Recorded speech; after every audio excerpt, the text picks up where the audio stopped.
All right, guys. So today we're talking about what's in my camera bag 2020 edition. All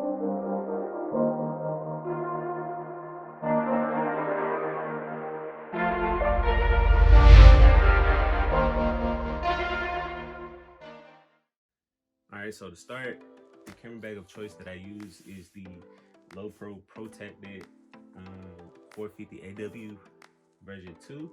Um, this bag here is very durable, holds my 15-inch MacBook Pro comfortably, and then also it comes with adjustable straps, both for your chest and the waist to help alleviate some of that weight that typically goes to our back when we're carrying such a heavy bag. So this bag here is great, does the job perfectly. So now jumping into the items that are actually in my camera bag at all times. So the first item that I use or pretty much lives in the camera bag, of course, is the Apple 15-inch MacBook Pro. This is the Touch Bar version. All right, so now I'm jumping straight into the main item at hand. So the Canon 1DX Mark II is of course my go-to shooter or camera of choice. When I originally purchased the 1DX, I got it because I wanted one camera that did both video and photo very well. I was originally doing both video and photo with the Canon 5D Mark IV, and when it came to photos, the Mark IV was exceptional. Did very good, but at times when doing video, it was a little questionable at times for what I was trying to do and for my style. So upgrading to the 1DX Mark II was great. And I know the Mark III is actually beginning to ship out to customers now or other users. And I'll make a separate video about that if I plan to upgrade or not. All right, so I typically use 3 lenses, and that's the Canon 24 f1.4 L series lens version 2, and then the second lens is the Sigma Art 35 1.4, and the Canon 85 1.4 IS.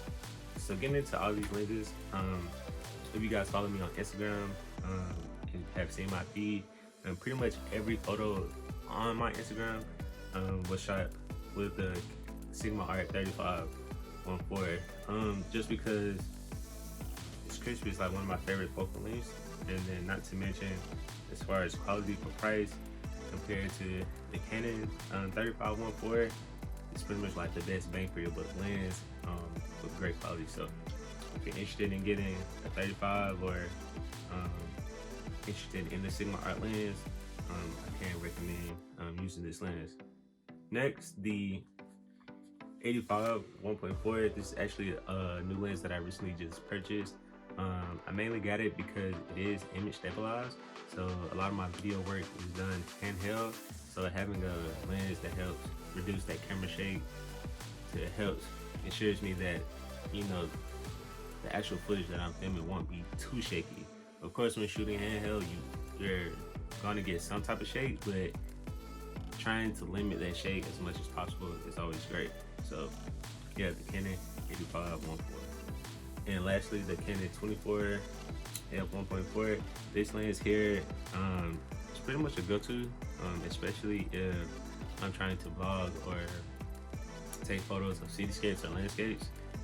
This is pretty much the go-to lens of choice for both of those occasions. So yeah, if you're looking for a wide lens, I would recommend this. All right, the next item on the list is this little guy here. This is the Rode Video Micro. So again, anytime I feel like vlogging or I need a voiceover or a talking point from a client, I pretty much throw this on the camera. All right, the next item are these guys here. Like every other photographer, videographer, cinematographer, whatever, anyone dealing with digital footage, having these are a must. So have two just because I like to have a fail safe. This one here, the smaller guy, is a 2 terabyte. This one typically lives in the camera bag at all times. So when I'm on location, I'll typically back up my footage immediately after the shoot. And then once I get home, I'll back the backup to the master drive. This master drive holds everything. So I'll work and edit off of this and then dump all the footage on here just in case if something goes wrong with this one, have a backup to the backup. So yeah, so hard drives. All right, the next item is this Think Tank pouch here. This thing holds all of my CF, CFast, and SD cards, and also doubles as a business card holder. So having this on hand at all times is a must, just to make sure that I have memory cards to actually catch all of my footage. But then also typically when you're out shooting as a photographer or cinematographer, people will ask, hey, what do you do? Or, you know, can I get your number, contact? So having business cards on hand, you know, comes in handy at times. All right, the next item is this guy here. This is the Big Pouch by Low Pro. It's just an insert for the Low Pro line. It's for backpacks or luggage. And what I use it for is to basically hold all of my dongles. If you are an Apple user, you're very aware of these. If they are a must. I have multiple card readers for the different memory cards that I have. The charging dock for the 1DX in here, and also extra battery. So this has to go with me everywhere. The next item on the list is this pouch here. Not really sure who Rangers are or where I got it, but I'll figure it out for you guys. This basically here just holds my filters that I use for all of my lenses. I'm pretty sure you guys have seen videos on UV filters and variable ND filters, and this is the pouch that pretty much just holds all of mine. So I right now use Tiffin filters, both UV and variable ND filters. I have one each for lenses that I use. Typically, I will leave these on my lenses at all times, just so you know I'm not always having to open this, take it out, and put it on the lens and then shoot. Kind of just cuts out that process to make sure I'm ready to go at the drop of a dime. So yeah, variable ND filters.